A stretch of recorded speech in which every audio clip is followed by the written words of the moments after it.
There are tons of reviews gushing about the iPhone 4, but in this 5th episode of Apple Gear You Shouldn't Buy, we're going to give you some good reasons not to buy an iPhone 4 or 4S. Starting with the original iPhone, Apple has improved and dominated the smartphone category with a few missteps along the way. The original iPhone was too expensive, the 3G and 3GS slowed down with iOS updates, and the infamous antenna gate with the iPhone 4 made people think about how not to hold the iPhone. But overall, despite these missteps, Apple has generally managed to lead the way in mobile technology. The iPhone 4 series was a greater success than most people expected. It introduced Siri to the world. It bumped up the processing power to a dual-core A5. The 5 or 8 megapixel camera helped make Instagram worth $1 billion and the most popular camera on Flickr. For sure, Apple had some help by releasing it on Verizon a year ago and Sprint back in October. But don't buy into the hype just yet, because the upcoming iPhone 5 will improve in 3 huge categories: data speeds, performance,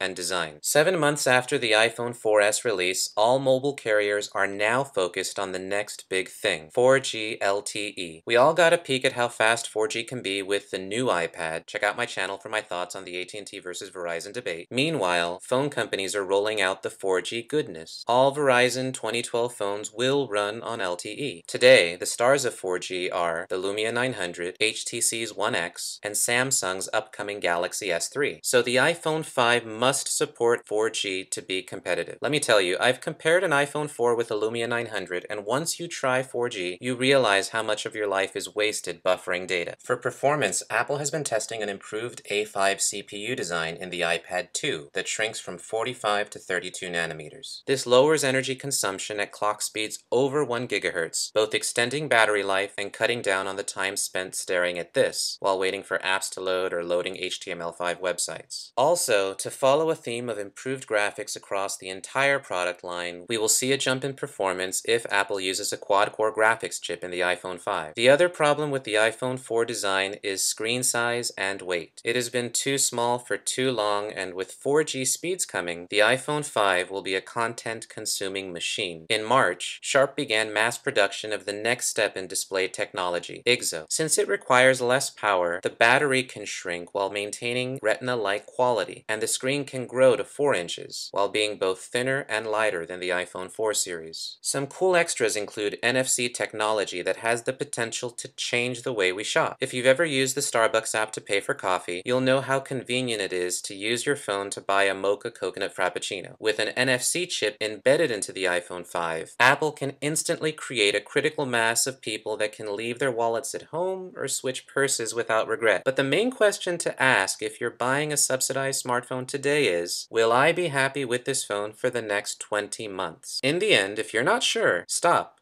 wait, and see what's around the corner. Those early termination fees are nasty. We'll all get a sneak peek at the Worldwide Developers Conference in June with more information on iOS updates and OS X Mountain Lion. Don't forget to subscribe and comment for video updates, and follow me on Twitter for things I'm looking at right now. And thanks for watching.